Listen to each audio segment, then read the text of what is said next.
1. Decorreram dias de apreensões e tristezas para os habitantes do Castelo das Sombras. Um dia, porém, quase ao alvorecer, tendo os jovens ultimado os preparativos para uma longa jornada, ajoelharam-se perante os pais e a tia, que se achavam em preces, oscularam-lhes as mãos venerandas, e, soluçantes, foram em busca da sege que os ia conduzir a diversos lugares desconhecidos. Estênio não os deixou partir sem recursos pecuniários, que eles guardaram ocultamente, em um dos braços da harpa que iam levar consigo. A manhã estava de uma beleza indefinível, contrastando com a tristeza que dominava os corações angustiados pelo tormento da separação iminente daqueles entes queridos, que, talvez, jamais regressassem ao solar de Pedro. Havia chovido, durante a noite. Ondas de brumas alvinitentes engrinaldavam os píncaros da serrania, vizinho à habitação de Estênio, parecendo que, de um mar longínquo, vagalhões de névoas, subitamente eterizadas, houvessem atingido o ápice das montanhas, ameaçando, silenciosamente, de inundar todo o horizonte da terra. Tons de púrpura luminosa ainda formoseavam o oriente. As neblinas, vagas etéreas de um distante Mediterrâneo, ao influxo de condão divino, estavam paralisadas, muito leves e alvas, fazendo parte, ao mesmo tempo, da terra e do céu. Na tranquila natureza havia luz e amenidade, nas almas, uma dolorosa expectativa, uma melancolia intraduzível. Vamos orar, na cripta, pelos que vão partir e pelos que aqui ficarem com as almas dilaceradas de saudades, havia dito Estênio, com a voz mal firme. Ajoelhados, na penumbra do subterrâneo, apenas iluminado por uma lâmpada suspensa à abóbada, depois de haverem orado, todos se voltaram para Norma, que, com a fisionomia transfigurada, disse, com um timbre de voz desconhecida: o sacrifício é a prova máxima porque passam os espíritos que se encaminham para Deus, pois por meio dele se redimem das derradeiras faltas, inundando-se de luminosidades inextinguíveis.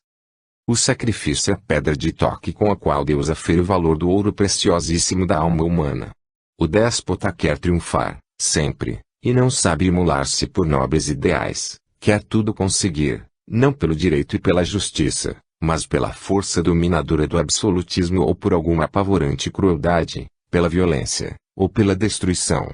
O perverso, para saciar os seus desejos ou seus instintos inferiores, lança a mão do bacamarte, do veneno, da deslealdade, da calúnia, da fraude, dos crimes mais horripilantes. O fim justifica os meios, eis o seu lema.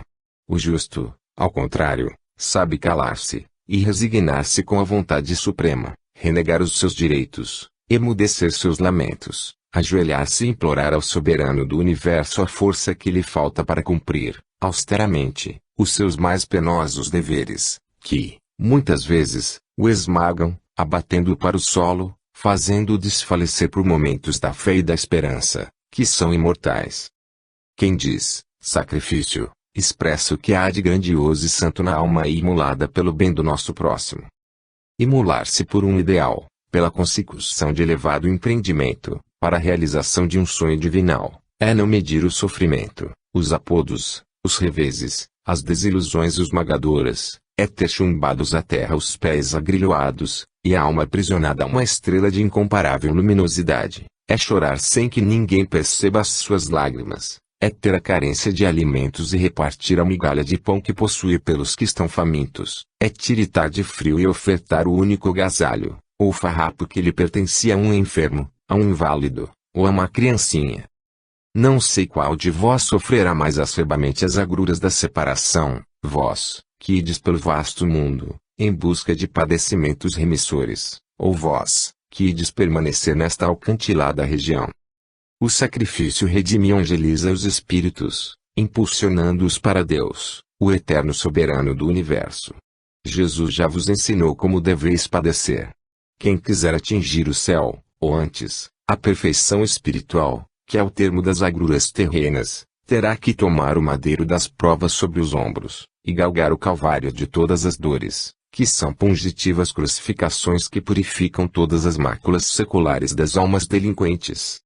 Ninguém pode eximir-se da prova suprema, que sintetiza todos os sacrifícios. Sacrifício é sinônimo de virtude superlativa. Irmãos queridos, que desejais partir em demanda da desventura ou da salvação de vossos espíritos. Se já compreendestes o valor do sofrimento e do sacrifício, é porque em vossos íntimos vibram os clarins benditos dos emissários divinos, despertando as nobres aspirações que ficam em letargia, enquanto os delitos estendem os seus tentáculos asfixiantes sobre as vítimas inermes, qual povo infernal, se quereis caminhar com passos de Golias, para atingir a remissão de vossos passados erros. É que estáis sendo impulsionados por uma força extraterrena. Capítulo 22. Irmãos e amigos, a vida humana era uma série ininterrupta de refrigas e de desilusões. Felizes, porém, os que já compreenderam o sublime alvo da existência planetária. Podeis partir, agora, queridos irmãozinhos, mas nunca estareis apartados de vosso lar, nem dos corações afetuosos que vos cercam, como flores vívidas, e vós continuareis a prezá-los ainda mais à luz consoladora da saudade, que liga a todos os seres, através das distâncias incomensuráveis, deste e dos mundos siderais. Ireis, seguidos por uma trama radiosa, tecida pelo amor que vos consagram entes nobilíssimos, aos quais fostes vinculados, há muitos séculos. Tornam-se necessárias, às vezes, as borrascas tremendas do sofrimento, para melhor aquilatarmos a doçura, a amenidade, o frescor da bonança de alguns períodos fagueiros da existência terrena, os quais passam despercebidos pelos que os desfrutam, quase inconscientemente. Podeis, agora, partir, meus queridos, nimbados pela luz tutelar das bênçãos dos que vos amam, deixando encerradas, em vossos corações, as reminiscências dos tempos transcorridos, tão placidamente, como se fossem apenas instantes fugazes de um sonho feliz. Ide, em paz, e, para vos consolar do vosso apartamento, ficarão duas consciências, inseparáveis, a prece e a saudade. Ide, com as almas repletas de ilusões, de esperanças, de douradas aspirações, e, aqui, só voltareis com os corações cheios de amarguras, e de luminosidades inextinguíveis. Aqui, neste inovidável recanto da terra em que habitais, todos vos esperarão com uma ansiedade, semelhante à de um marujo, lutando com vagalhões bravios, e que, avistando o horizonte da pátria bem-amada, aure novo alento, e pensa ainda poder alcançá-la, com ingente esforço. Ouvi-me, talvez pela derradeira vez nesta existência, nunca falteis ao cumprimento austero de todos os deveres terrestres, por mais penosos que eles vos pareçam. Sofrei as injustiças e as perseguições com a mesma sublime serenidade dos humildes cristãos, que têm sucumbido no Coliseu romano, devorados pelas feras famulentas e enfurecidas, ávidas de carnagem humana, e que, no entanto, são menos cruéis do que os tiranos que condenam criaturas humanas, inofensivas, quais ovelhas, como se fossem facínoras, somente porque tributam ao Criador do Universo e a Jesus um sincero e elevado culto, tendo já nos espíritos de justos, ou de heróis espirituais, revérberos inapagáveis de fé e de esperança, nas paragens siderais. Capítulo 23. Amados de minha alma, eu, que vos sigo há muitos séculos, às vezes torturado por vossos delitos, acompanhando-vos através de existências tenebrosas, eu que tenho contemplado, atônito, apavorado e entristecido, vossas quedas tremendas, quero externar os meus pensamentos, até completá-los por meio desta criatura que está ultimando suas provas planetárias. Agora, amados meus, não haverá mais separações para vossos corações encadeados, agrilhoados, ligados por toda a eternidade. Como, porém, padecerão quantos aqui vão permanecer? Como serão longos os dias, eles minúsculos, que formam a corrente inquebrantável da eternidade, quer sejam os do inverno, quer os da radiosa primavera, pois as horas de saudades e de recordações, como os vossos leitos e os lugares que ocupáveis, parecerão vazios aos que ficarem. Estais livres para partir, deixando, aqui, os vossos corações, ou, antes, permutá-los-eis pelos que aqui se conservarem no castelo das sombras. Não desistais, porém, de um projeto que foi elaborado no além.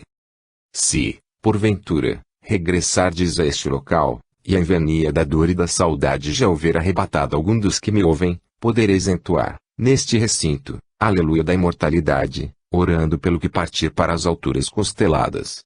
Não o procureis mais no estreito âmbito de um sepulcro, mas regozijai-vos por se haver libertado mais uma águia divina, e, todos, em uníssono, vibrarão as notas de dulcíssimas harmonias nas harpas celestes das almas, fagulhas de Deus, que sabem desprender as melodias que sobem ao infinito, as preces, cujos fulgores se confundem com os das próprias estrelas. Ide, agora, amados meus, com a bênção e a proteção do Altíssimo, entoando, em vossas almas, a epopeia sublime do amor, do perdão e da caridade. Subitamente, calou-se Norma, pálida e desfigurada, como se estivesse prestes a desfalecer, sendo, então amparada por Estênio, que interpelou, com emoção irreprimível. Norma, querida, estás com a saúde abalada? Que sei eu, Estênio? Sinto, às vezes, uma influência dominadora, de fora deste mundo, atuando em mim de modo empolgante, forçando-me a externar pensamentos que só percebo vagamente.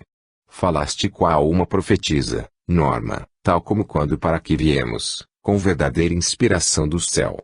Ainda não cessou a influência, Estênio. Deixa-me completar os conselhos dos invisíveis amigos de Jesus.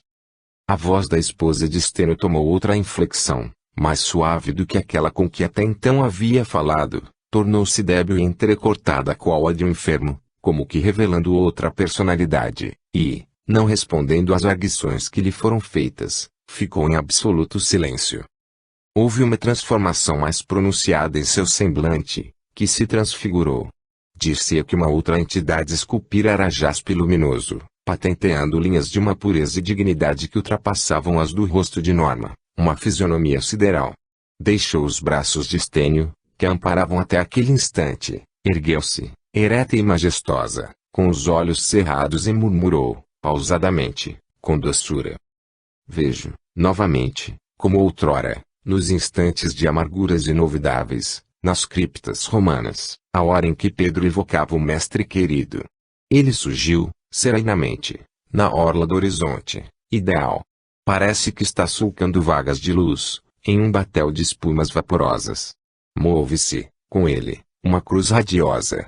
Seus braços estão levantados em súplica, e, ao mesmo tempo, disseminando bênçãos a todos os que, neste momento, se acham em preces ou em aflições, sofrendo rudes provas experimentais. Suas mãos, que radiam raios estelares, atingem o firmamento, onde recebem fulgurações divinas. Dir-se-ia que em cada mão fúlgida está incrustada uma estrela. Caminhe em nossa direção. Ajoelhai-vos, queridos que aqui vos achais. Devemos recebê-lo humildemente, e como dádiva do céu a sua bênção. Ele nos investe de uma sublime e valiosa missão espiritual. Sejamos verdadeiros discípulos de Jesus. Ele também não fechará os seus braços senão em um amplexo paternal, para proteger as ovelhas que haviam sido tresmalhadas do seu rebanho luminoso. Abençoemos nossos pesares, todas as torturas que nos forem enviadas para a redenção de nossos crimes. Esqueçamo-nos de nossos infortúnios, para só nos lembrarmos dos de nossos companheiros de jornada planetária. Parte, agora, queridos, que Jesus vos abençoe, e nunca olvideis nos instantes dolorosos. Lembrai-vos, sempre, dos suplícios e da sublime resignação do Mestre de Nazaré, tendo-o para exemplo de bondade e de mansidão. Ide, como os argonautas ousados, sem bússola e sem itinerário, em demanda de regiões desconhecidas, onde encontrareis unicamente espinhos esfacelantes. Ide em busca das conquistas espirituais, que são dignas da pátria celeste, a que todos nós aspiramos. E, assim, há de suceder através dos séculos. Todos os verdadeiros discípulos do Nazareno hão de ter o corpo e almas crucificados pelas perseguições e pelas tribulações que lhes infligem os algozes do bem, ou os que ainda desconhecem as leis sacrossantas do amor e da fraternidade, que existem nos mundos dos redimidos. É mister, porém, que as mãos generosas, que espalham óbolos e proteção, sejam perfuradas pelos cravos pontiagudos de todos os martírios terrenos. Cavaleiros de Jesus, cobri vossa alma com o arnês invencível da fé, e parti. Capítulo 24. Repentinamente, os que escutavam os conselhos de voz amigo invisível, por intermédio de Norma, Ficaram angustiados, vendo-a esmorecer, como se estivesse prestes a exalar o derradeiro alento. Estênio chamou-a, com energia e aflição intraduzível. Ela, então, abriu os olhos, como para inteirar-se do local onde se achava, após um prolongado sonho. Pareceu-lhe haver sonhado em alta voz, dominada por um sono profundo. Relanceou o olhar pela cripta e pelos entes queridos que a circundavam. Não guardava a menor recordação do que havia falado, mas, em seu íntimo, restava-lhe uma impressão suave e dolorosa, de que algo de muito grave se passara. Parece-me que dormi longamente, depois que entramos para esse recinto, murmurou Norma. Devo ter perdido os sentidos. Tive a sensação de haver morrido, e não compreendo como continuo a viver em um corpo diverso do que possuí, por momentos. Tens uma faculdade psíquica semelhante à que possuía a pitonisa de Endor, querida Norma, disse-lhe o escultor, beijando-a. Deus assim o quer, Estênio. Acabaste de nos dar sublimes conselhos, querida, sob a influência de amigos invisíveis. Vamos, então, orar em conjunto, talvez pela derradeira vez na presente existência, amados de minha alma. Ajoelhemo-nos e supliquemos forças a Jesus para vencer, até remate, os tormentos que forem necessários para a redenção de nossos espíritos, na atual peregrinação terrena. Norma, querida, tornou Estênio comovido, deves estar combalida, pois tiveste um ligeiro desmaio, durante o qual proferiste excelsas verdades, parecendo uma das iluminadas da Grécia, no afamado templo de Delfos. Bendito seja Jesus que permitiu o que acabas de revelar-me. Murmurou Norma, ele me dará novo alento e permitirá que também eu me prosterne, para melhor lhe agradecer o nosso sacrifício, no altar vivo dos corações, ora devorados pelas chamas de intraduzível sofrimento moral. Vibremos, em nossos pensamentos, por toda a humanidade que sofre as consequências de seus erros. Por instantes, aqueles amargurados seres, unificados pela mesma consoladora crença, oraram, ao som de dulcíssima harpa, dedilhada por Júlia, e, depois, pelo ceguinho, que desejou fazê-lo, talvez pela derradeira vez naquele local, e dir-se-ia que a dor existente no íntimo de todos os presentes havia transformado sua música em harmonia inigualável. Depois que terminou aquela memorável prece, abraçaram-se, chorando, por pressentirem uma derradeira separação material. Estênio, a esposa e a cunhada beijaram a fronte dos que iam partir, soluçantes, e sem ânimo de os deixar, embora sabendo que todos eles estavam obedecendo a determinações do alto. Tudo já estava prestado para a viagem. Uma sege, modesta, mas resistente, aguardava os itinerantes. A natureza, após uma noite de chuva, mostrava-se calma e luminosa, qual se Jesus pairasse pela amplidão sidérea do horizonte parecia de ser um mar de brumas alvíssimas, como se além, por cima das montanhas, estivesse um oceano maravilhoso, todo de espumas alvinitentes, do qual se houvessem escapado vagalhões silenciosos, invadindo o céu, e parando, de repente, por sobre as serranias altaneiras. Plínio e Pedro, depois de se haverem despedido dos entes caros, abraçaram-se em lágrimas, como a buscar um mútuo conforto. Não tinham o ânimo resoluto para deixar o amado teto, mas algo de irresistível os compelia para fora do lar, para o início de outra vida de atividades, labor e sofrimentos. A Estênio, que lhes ofertara uma harpa com um pequeno pecúlio, a fim de que ficassem em condições de agir como desejavam, quando chegassem ao termo da viagem. Plínio disse, ainda temos o restante das joias e preciosidades do tesouro maldito. Como o classificastes, pai, e como o designas tu, Plínio? Interpelou Estênio, percebendo que havia ressentimento naquelas palavras, referentes ao tesouro dos filhos das sombras. Como vós o classificastes, pai? Anseio por libertar-me dele. Plínio e o ceguinho abraçaram de novo seus entes caros, e, não podendo pronunciar qualquer palavra, pois a comoção lhes embargava a voz, entraram na sege. Estênio, pela derradeira vez, contemplou o interior da carruagem, onde jaziam vários fardos e aquela harpa que lhe pareceu uma decepada asa de águia gigante. Vamos viver, doravante, como que sepultados em vida, meus filhos, murmurou Norma, parecendo despertar de um sono cataléptico. Aqui havemos de esperar-vos, orando por ambos, até que nos possamos reunir, por todo sempre. Depois que a carruagem havia desaparecido ao longe, retiraram-se os habitantes do solar das sombras para a cripta, onde fizeram intensas vibrações espirituais em prol dos que haviam partido, implorando ao Mestre de Nazaré proteção para eles e conforto para suas almas desoladas. Capítulo 25. O tempo, o curso incessante do caudaloso rio da eternidade, vai correndo, lentamente, levando para o insondável sorvedouro do passado o que alegra ou compunge a humanidade. Não havia alteração na vida plácida dos habitantes do agora Castelo de Pedro, desde a ausência de dois dos mais queridos membros da família. Diversas apreensões, porém, lhes entristeciam os corações, dentre elas aviltando a falta de notícias dos dois viajores. Após longos dias de dolorosa expectativa, por um entardecer de estio, reunida a família em um dos varandins do solar, poucas palavras pronunciavam, absorvidos todos pelas preocupações espirituais que os assediavam. As trevas noturnas já adejavam sobre a serrania que se tornara quase indistinta, parecendo um monstro mitológico, um mastodonte de pedra, quando ouviram o tropel de um cavalo, que se aproximava a galope, ouvindo-se, logo que lhe chegou, uma voz que disse, em tom decisivo: "Trago uma carta de Roma." Estênio precipitou-se para recebê-la, e, dentro de poucos momentos, tendo convidado o emissário a entrar em uma sala destinada aos visitantes, ladeado pela esposa e por Júlia, leu a missiva. "Já estamos instalados em Roma, queridos de nossa alma, depois de sérios obstáculos.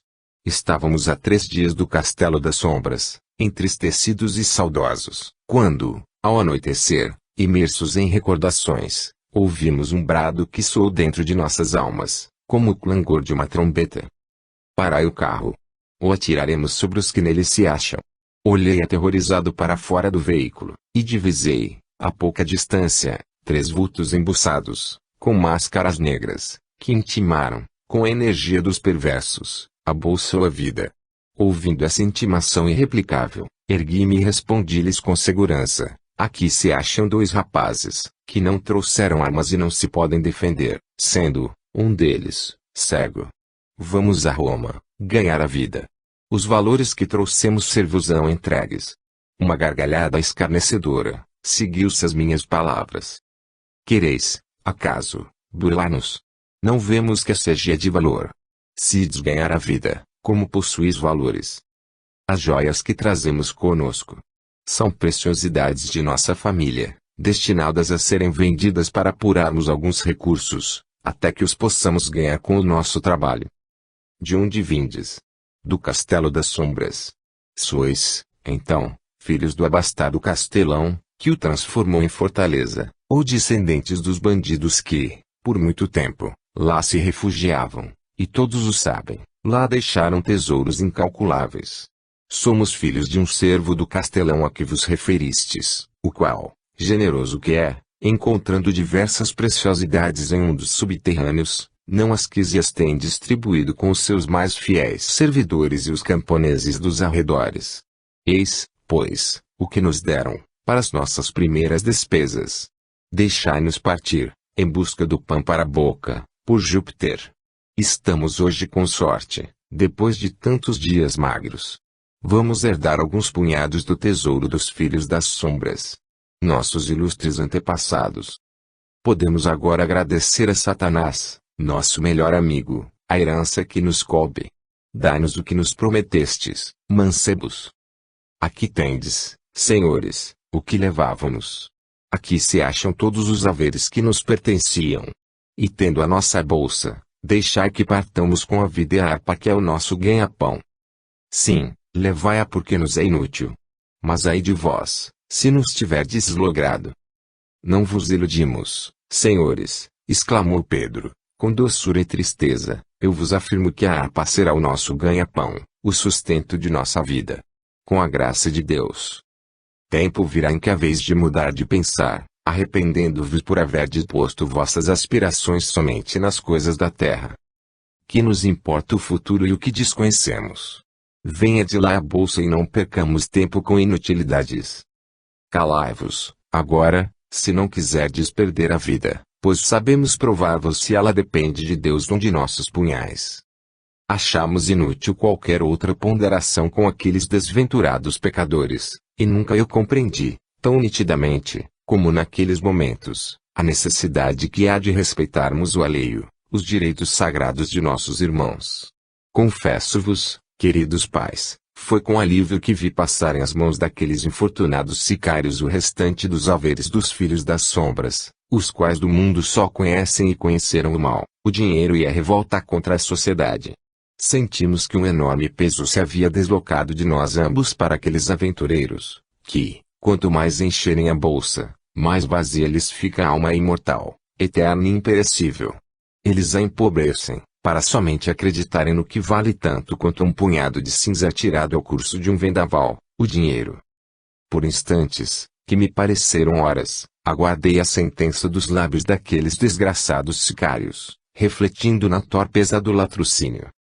Achando pouco que lhes havia entregue, quiseram inspecionar o interior da sege, o que fizeram com rapidez e ansiedade. Nada mais descobrindo, deram-se por satisfeitos, dizendo-nos, com escárnio: somos valentes e não costumamos atacar aleijados. Estais livres, com a harpa, mas a Roma irá um emissário nosso, para verificar se não burlastes a nossa boa fé. Aí de ambos, se estiverdes mentindo. Aqui voltareis, ou lá iremos, e, no caso de burla, sereis forçados a pertencer ao nosso bando invencível. Será preferível que nos tireis a vida, pois, no caso contrário, mataríamos de desgosto a nossos pais, exclamou Pedro, em um ímpeto de revolta, com os olhos brilhando. Se não fosses um imprestável, um inútil, um morto-vivo, nós saberíamos punir o teu orgulho, mendigo, retrucou um dos malfeitores, rangendo os dentes de raiva incontida. Sou inútil para vós, amigo, mas não para Deus. E em que servirás tu para Deus, se é que Deus existe? Para trabalhar na seara divina, fazer o bem, recebendo o mal, estancando lágrimas, arrancando almas, do abismo do crime, encaminhando-as para o céu. És louco ou cristã? Garoto, discípulo de Jesus, de que te tem valido o teu Jesus, na vida? Não és cego? Por que te não concede ele a vista? Porque precisas de trabalhar, cego assim, para não morreres de fome. Para remir os meus crimes do passado, para adquirir mérito perante Deus, que não ama os ociosos, e sim os que vivem do seu trabalho honesto. Não nos insultes, garoto, pois de outra forma não responderemos por tua vida. Não necessitamos de teus conselhos. Preferimos arranjar fortuna, facilmente. Só os loucos e os imbecis é que trabalham. Nós herdamos o que constitui o fruto de seus sacrifícios. Foi por haver pensado assim no passado que agora nasci cego. Tornou Pedro, com humildade comovedora, e com tanta tristeza em sua expressão, que o salteador se aproximou para, quiçá, melhor gravar na mente o seu rosto pálido e melancólico. Agora chegou a vez de mostrares que não tens senso. Já foste acaso bandoleiro, antes de teres nascido. A esta hora, neste deserto, francamente, as tuas maluquices divertem. Os delitos que se praticam, amigo, nunca deixam de ser punidos, pelos magistrados da terra ou pelos do céu. A vida não termina na sepultura, como supondes, mas prolonga-se pela eternidade afora. Temos que resgatar todos os erros que já praticamos, eis porque nascemos infelizes, parecendo que somos inocentes, que estamos isentos de máculas.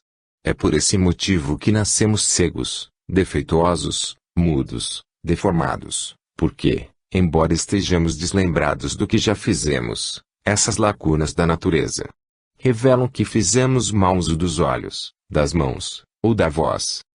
Estamos fartos de te ouvir, garoto, e não penses que te vamos dar crédito.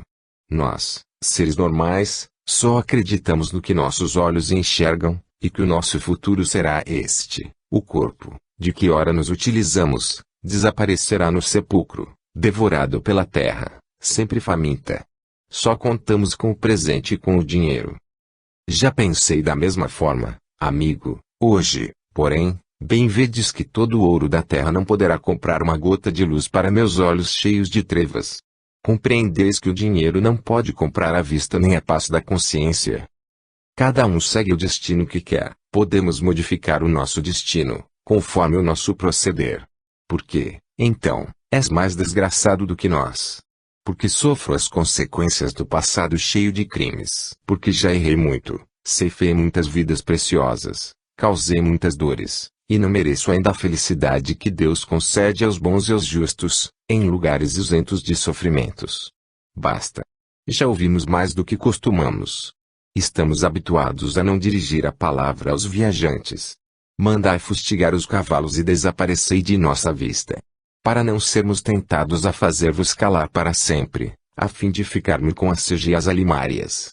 Obrigado. Deus que vos recompense por vossa generosidade. Ainda nos encontraremos, no futuro eterno de nossas almas. Boa noite, irmãos. Irmãos. Esta expressão do compassivo Pedro parece-me que emocionou, profundamente, os filhos das trevas. Não sei se me iludi, adorados pais, vendo um estranho fulgor nos olhos dos salteadores, que mais próximos se achavam do carro. Disse-me Pedro, que, naquele momento, sentiu dele abeirar-se um ancião, e estas palavras lhe foram segredadas. Pedro, é tua missão, na terra, conquistar os desditosos transviados do bem para levá-los ao carreiro da virtude e da honra. Lançaste em suas almas torvas a semente luminosa do amor fraterno. Deus abençoará os teus esforços e os de teu companheiro de peregrinação. Eu, confesso-vos, quando vi nossa vida em perigo, ao acercarem-se de nós os malfeitores, meu primeiro ímpeto foi o de empunhar a arma que trouxemos conosco, defendendo-nos e ao que trazíamos na sege, mas algo de imperioso me tolheu o mau impulso e lembrei-me de vossas palavras, quando me entregaste o mosquete. Não são as armas homicidas que nos protegem, mas os mensageiros divinos, nos quais deveis confiar, sempre, por mais angustiosa que seja a vossa situação. Esta arma servirá, apenas, para intimidar algum malfeitor. Vede, Pai, como se realizou a vossa previsão no acontecimento que ora vos relato. Permita o Redentor que, no decorrer de nossa existência, possamos ter ensejo de encaminhá-los à senda da luz, aonde nos conduzistes, com os vossos salutares conselhos e proceder irrepreensível. Atingimos a meta de nossa viagem, sem outro incidente digno de referência, e já estamos instalados em modesto aposento, ainda muito fatigados, mas com a alma tranquila, em véspera de tomarmos parte em um festejo noturno. Aproveitamos, para vos levar esta carta, um viandante que se dirige a Florença, com o qual nos relacionamos em uma das hospedarias durante o trajeto. É mister que o gratifiqueis, com generosidade. Vai, à margem desta, a direção exata de nosso abrigo, para o qual podeis enviar-nos os vossos afetuosos pensamentos. Vamos iniciar os nossos trabalhos musicais e de pintura, na semana vindoura.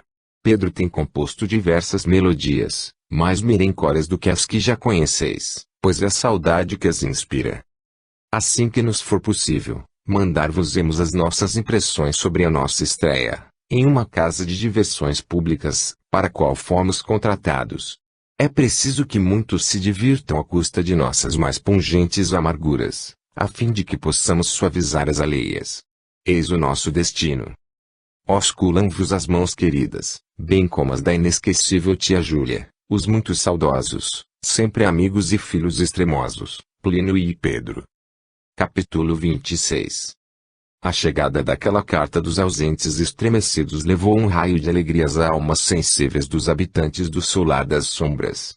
Mais alguns meses decorreram sem que novas notícias lhe chegassem às mãos.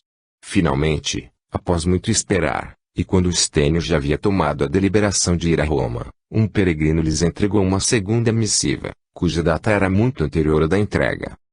Aqui vão, queridos, as nossas mais recentes notícias. Depois de recebermos as expressões carinhosas de vossos corações, estreamos com êxito, no Paraíso das Rosas, casa de diversões em que executamos, diariamente, as nossas melhores composições, que têm sido intensamente aplaudidas. Eu e Pedro, no dia da estreia, apreensivos e antevendo um fracasso para ambos, lembramo-nos muito de vós, desejando que aqui estivesseis para nos encorajar e lenir os nossos corações. Oramos, porém, com veemência, como sempre, nos instantes aflitivos, e Deus não nos abandonou, Antes, coroa de êxito os nossos esforços.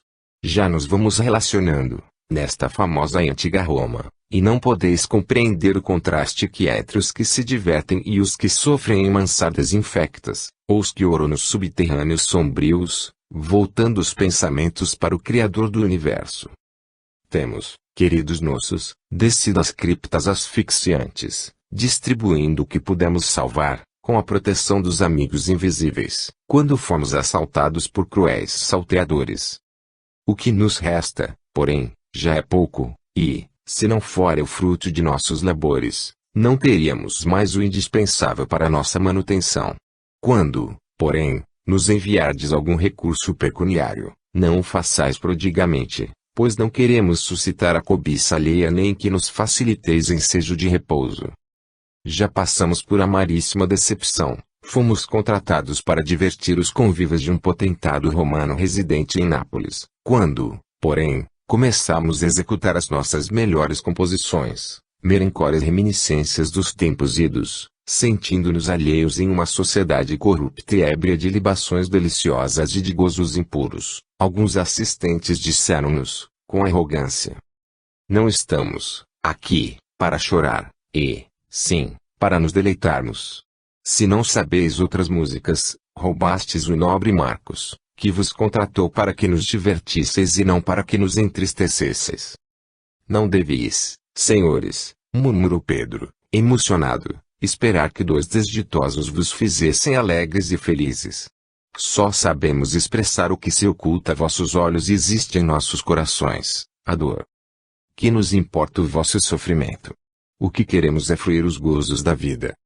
Permiti, então, que nos retiremos, senhores. Não, porque necessitamos de quem execute músicas, para nosso prazer.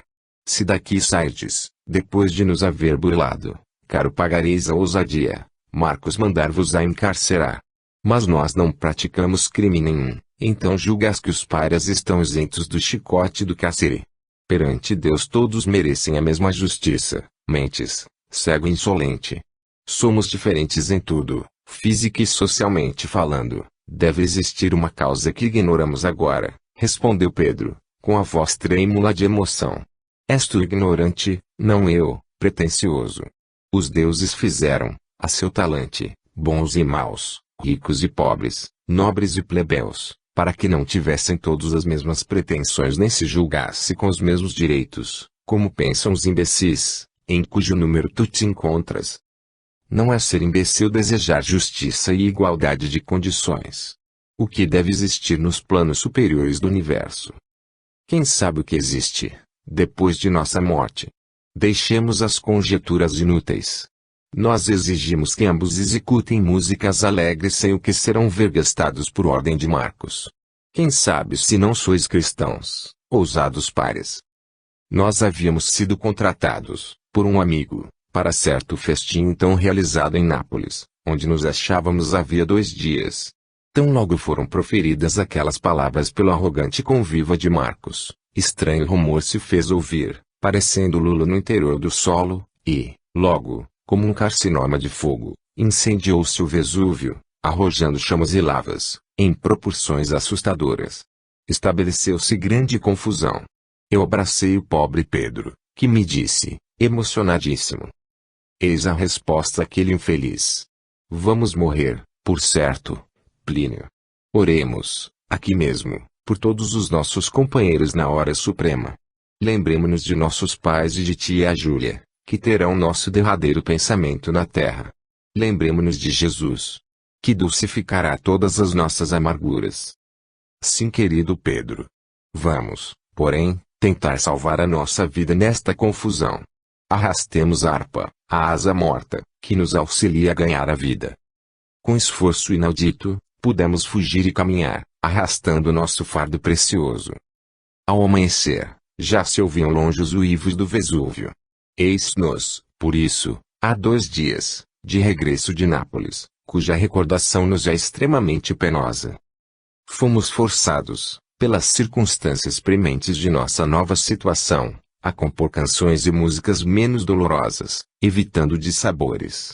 Há algumas que desejamos sejam ouvidas por vós, mormente as que designamos pelos títulos de sorrisos dos desditosos e recordações que consolam. Ainda este mês a vez de receber notícias nossas. Uma terceira mensagem chegou ao Castelo das Sombras, enviada pelos ausentes queridos. Muito nos comovemos ao dirigir-vos esta portadora de nossas notícias e de nossas saudades. A nossa vida cada vez se torna mais penosa, embora útil aos desventurados. Temos recebido, pelos nossos trabalhos artísticos, quantias que nos garantem o sustento, as quais, acrescidas às que costumais remeter, permitem que tenhamos a nosso cargo mais lares, onde a penúria se alojava com tirania impiedosa. Temos tomado parte em reuniões cristãs, nas sombrias catacumbas. Há 3 dias, no meio de absoluto silêncio, enquanto orávamos, Pedro, transfigurado, ergueu o braço direito, e falou, como um inspirado dos templos de Delfos. Jesus está conosco, irmãos. Eu, que sou cego, estou inundado de uma luz astral, que desce das regiões serenas do universo, para abençoar os que sofrem, os que seguem o Mestre de Nazaré, os que pregam sua doutrina confortadora. Que importa o martírio, a luta, a perseguição, a injustiça, se, após todas as pelejas, após todos os suplícios, ele nos abre os braços de névoa radiosa, e nos acolhe em seu seio onde palpitava um coração de luz. Ajoelhemo-nos, irmãos, para receber a dádiva celeste de sua bênção luminosa. Temos, assim, distribuído o tempo entre os labores que nos auxiliam a ganhar o pão cotidiano, as partilhas de pequenas dádivas aos que se acham em penúria e os deveres cristãos. Sucediam-se as mensagens de Plínio, narrando todos os sucessos que com ele e o irmão ocorriam. Para que não se esgotassem os haveres que seus genitores lhes remetiam, aumentavam o trabalho mormente os de menestréis nos festejos noturnos, nos quais passaram a tomar parte. Pedro tinha organismo débil, e sua saúde se alterava com frequência, mas, ainda assim, não poupava esforços. Embora os 2 irmãos residissem em um bairro dos mais modestos de Roma, onde eram muito procurados, precisavam multiplicar as atividades para atender aos que os contratavam. Certo dia, disse Pedro ao irmão, hoje temos menos compromissos. Quero que me conduzas ao Coliseu. Andaram por algum tempo, até que Plínio, tocando-lhe no braço esquerdo, disse, com tristeza, eis-nos chegados, Pedro, ao local sinistro onde inúmeros seres humanos, e mormente os cristãos, têm sido supliciados, como verdadeiros heróis de resignação sublime, propagando, desse modo, com intensidade a doutrina do Mestre de Nazaré. Quem sabe se não terminaremos, aqui, nossa penosa existência, Plínio. Respondeu o ceguinho, com ansiedade, e, talvez, com desejos veementes de que tal sucedesse, para apressar o seu progresso espiritual. Não o sei, Pedro, meu amigo e companheiro de cativeiro terreno. Constringe meu coração este local tenebroso, de eterna recordação em todas as almas que desceram a arena da vida. Dir-se-ia, que já ocorreu algo de aterrador comigo, neste macabro recinto. Não nos demoremos aqui, Pedro. Presinto que o meu espírito, arrastado ao abismo do passado, vai devassar tempos idos e desvendar crimes que já presenciei, nesta arena. Parece-me haver neste recinto um oceano de sangue, prestes a asfixiar-me, e que só eu veja, que aqui permanecem falanges de espectros, braços erguidos ao céu, bradando justiça ao onipotente. Sou dos que vão ser julgados, e por isso estou apavorado. Fui impelido a este local por uma força imperiosa, e, agora, para que não fraqueje, ou cometa uma loucura, tenho necessidade de orar, para conforto do meu coração alarmado. Tens razão, Plínio. Eu vi, com os olhos da alma, tudo o que acabas de dizer-me. E, coisa inexplicável, para mim. Sabes que mais notei? Numa das tribunas, semilouca, nossa adorada mãe, e, na arena ensanguentada, o cadáver de nosso querido pai. Será o passado e o futuro que acabamos de ver, espiritualmente. Presinto que já aconteceu. Bem-haja o Criador, concedendo-nos a compreensão do que fomos. Fujamos do Coliseu, Pedro. Temo enlouquecer. Tenho necessidade de orar, para esquecer este local sinistro. Saíram os 2 irmãos do recinto apavorante, onde centenas de criaturas humanas já haviam sido chacinadas pelos adversários da luz, dirigindo-se ao mínimo abrigo que ocupavam. Naquele dia, tinham que tomar parte em um festival a realizar-se no palácio de opulento patrício romano. Chegando ao desguarnecido lar, alçaram o pensamento a Jesus, rogando-lhe conforto e auxílio, e ensaiaram os números musicais do recital noturno. O círculo de suas relações aumentava, quase que diariamente. Tinham a seu cargo diversos desamparados, mormente crianças, enfermos e anciãos. Pedro, que não os via, já os conhecia pela voz, e quase sempre era inspirado a dizer-lhes algo de confortador. Uma vez, na presença de um ancião, cujo estado de saúde era grave, Pedro disse, com tristeza: Meu irmão, terminas, agora, uma existência abençoada, pois tiveste ensejo de resgatar muitos dos teus delitos, alguns dos quais já olvidaste. Lembras-te, acaso, de quando eras opulento e vergastavas os escravos do que se achavam sob o teu jugo despótico? Lembras-te do quanto te ufanavas de teus cabedais e como desprezavas os humildes e os esfarrapados? Como sabes que isso se passou comigo, se não me conheces senão há poucos dias?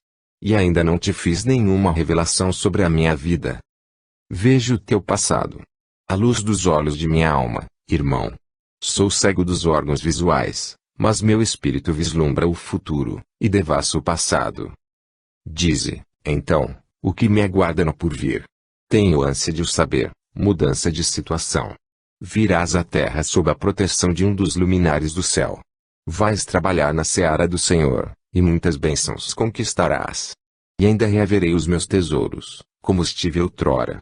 Interpelou o ancião, com avidez.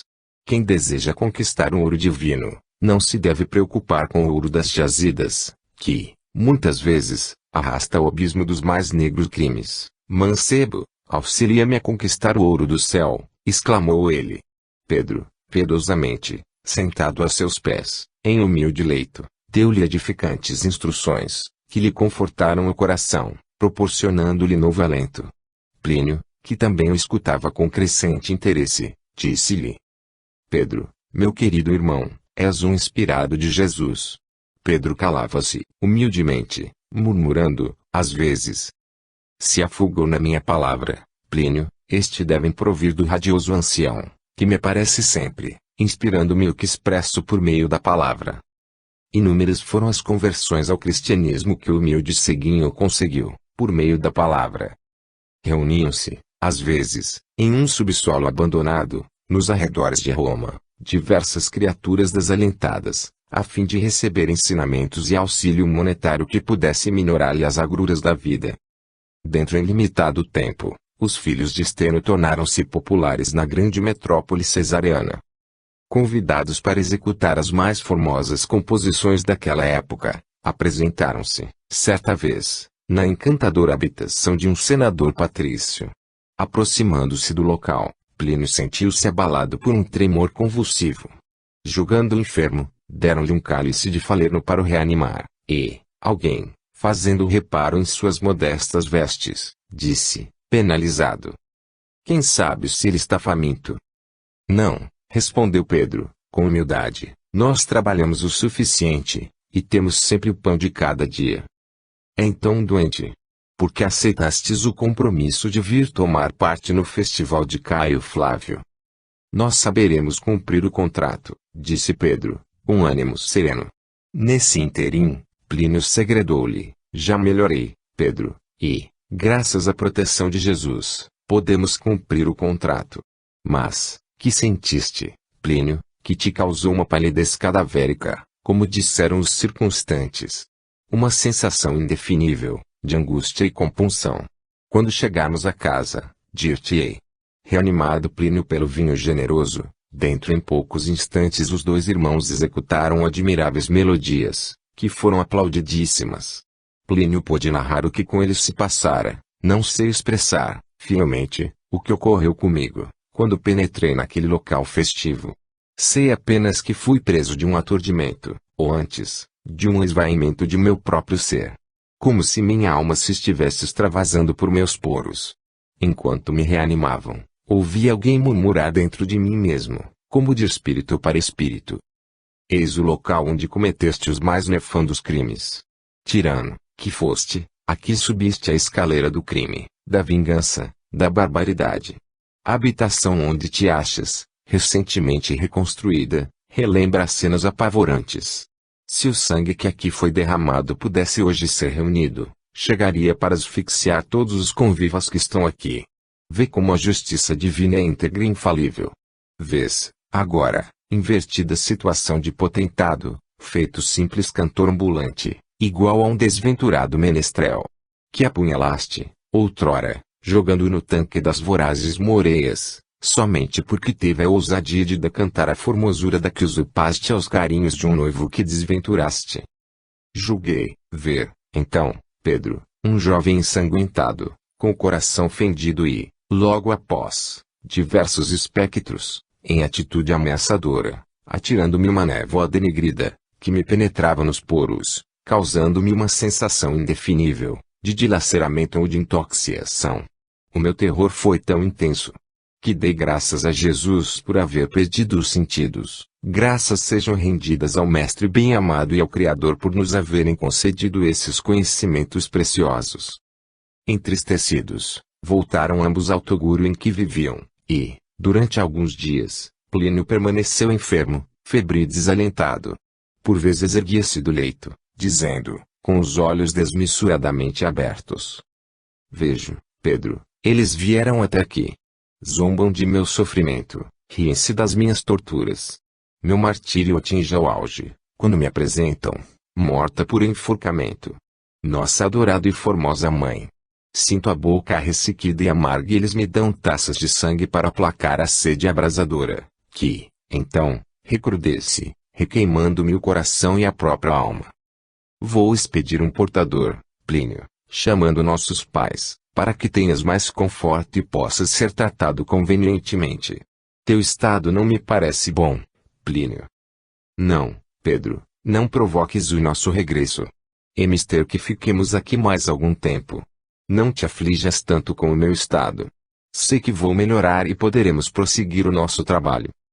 Debelada a febre cerebral, Plínio começou a recobrar a saúde, mas, desde aquela época, tornou-se verdadeiramente taciturno e incomunicável. Seus cabelos haviam encanecido, como que imersos em cinza branca. Capítulo 27. Tristes e apreensivos viviam os dois irmãos, mas, além do conforto da prece, possuíam outro, rodeavam-se das cândidas criancinhas, que os amavam, e que eles protegiam com extremos de paz. Eis os nossos filhinhos espirituais, Plínio, exclamou, um dia, o meigo Pedro. Eis definida a nossa missão terrena, amparar, proteger, justamente o inverso do que fizemos, outrora, se não nos mentem as recordações pungentes que sobem à tona da memória, por meio de sonhos retrospectivos. É bem verdade o que disseste, Pedro. Quem sabe se essas encantadoras criancinhas não foram, em eras transcorridas é muito, nossas vítimas. Quem sabe se horas se apresentam tal qual foram, naquela época, para melhor avaliarmos toda a extensão de nossos delitos. Vamos encaminhá-las para o Castelo das Sombras. Vamos encaminhar para nossos pais, que idealizavam filhos formosos, estes arcanjos terrestres, que, certamente, suavizarão as amarguras da saudade dos ausentes, e hão de alegrar a sua solidão. Que metamorfose se há de operar naquele casarão cheio de sombras e saudades! Quanto consolo hão de sentir nossos caros paizinhos e nossa boníssima tia Júlia! Deixará de existir o Castelo das Sombras, para surgir em seu lugar o Solar das Luzes. Acho magnífica a tua ideia, Plínio. Deus deve ter te inspirado o que acabas de imaginar.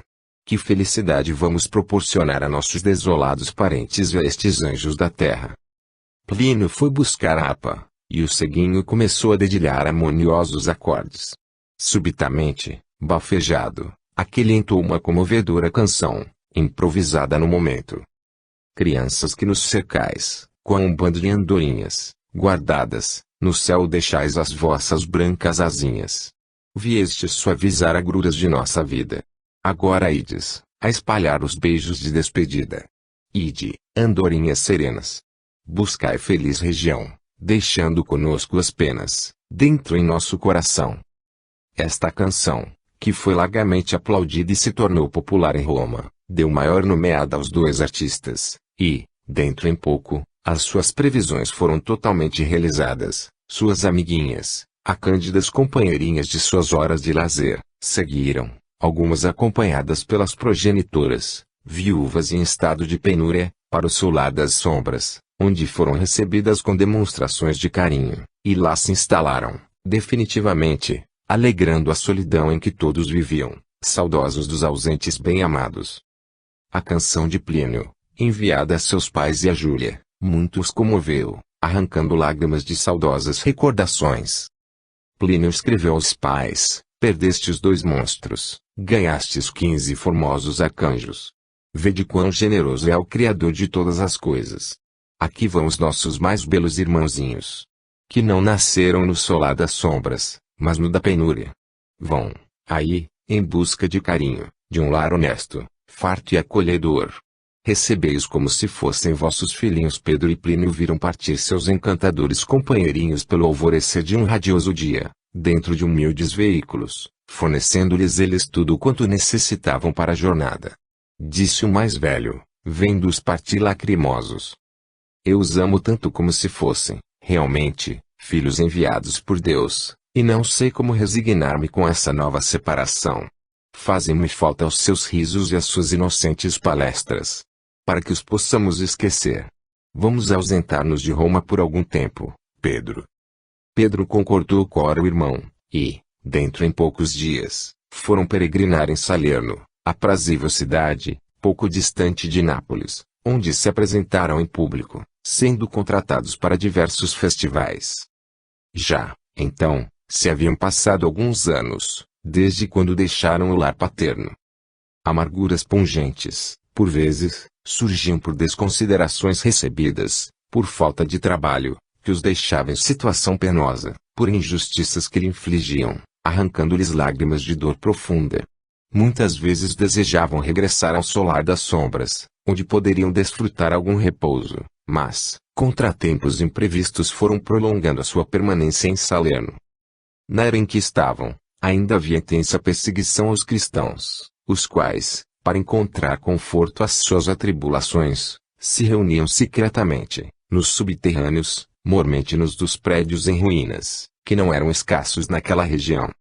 Por aquela época, governava a afamada Salerno um crudelíssimo Acécla de Tibério, sanguinário e despótico, adversário dos cristãos, os quais, a seu mando, eram levados a infectos calabouços, existentes na esplanada da Urbis, onde havia residido um famoso procônsul romano. Tristeza avassaladora dominava os 2 irmãos, pressagiando sucessos funestos, numa localidade onde tinham superficiais relações, sendo tratados com geral indiferença e desconsideração por muitos. Algo de anormal, porém, ocorreria com Pedro que, repentinamente, tornando parte em uma reunião cristã, foi tomado por súbita inspiração, falando com a eloquência de verdadeiro apóstolo. Desde essa vez, as reuniões tomaram nova diretriz, aumentando o número de adeptos. Plínio escreveu Estênio relatando o extraordinário sucesso, convidando-o e aos outros membros da família para irem até Salerno ouvir as comovedoras composições e prédicas do inspirado Siguinho. Antes de haver recebido tal carta, Norma, que possuía uma surpreendente faculdade psíquica, depois denominada medianimidade pelo insigne apóstolo Allan Kardec, sentiu na alma a repercussão do que se passava com os filhos em Salerno. Sabia ela que ainda perseguiam, tenazmente, os crentes na doutrina de Jesus, e um vago temor pelos filhos assaltava sem cessar, qual se soubesse que estavam em perigo iminente, desejando ir ao seu encontro para os conduzir ao lar e jamais se apartar deles. A chegada das criancinhas muito concorreu para avivar a saudade que lhe oprimia o coração. O Castelo das Sombras, sempre imerso em silêncio e em dolorosa tristeza, reanimou-se. A princípio intimidadas, depois contentes com o conforto e o carinho que lhes dispensavam, espargiram elas alegria e risos pelos parques e pelos varandins, onde outrora reinava silêncio tumular. Grande foi o júbilo de todos quando, por um emissário expedido de Salerno, lhes chegou às mãos a missiva de Plínio relatando-lhes os triunfos de Pedro. Norma, que acabara de orar profundamente, reconhecida pelas alegrias que lhe haviam sido concedidas, foi como que tomada de uma vertigem, e, Logo após, tornando-se ofegante, disse solenemente às pessoas presentes: Ides, dentro em pouco, ao encontro dos que partiram do castelo das sombras. E melhor fora que tal não sucedesse, mas,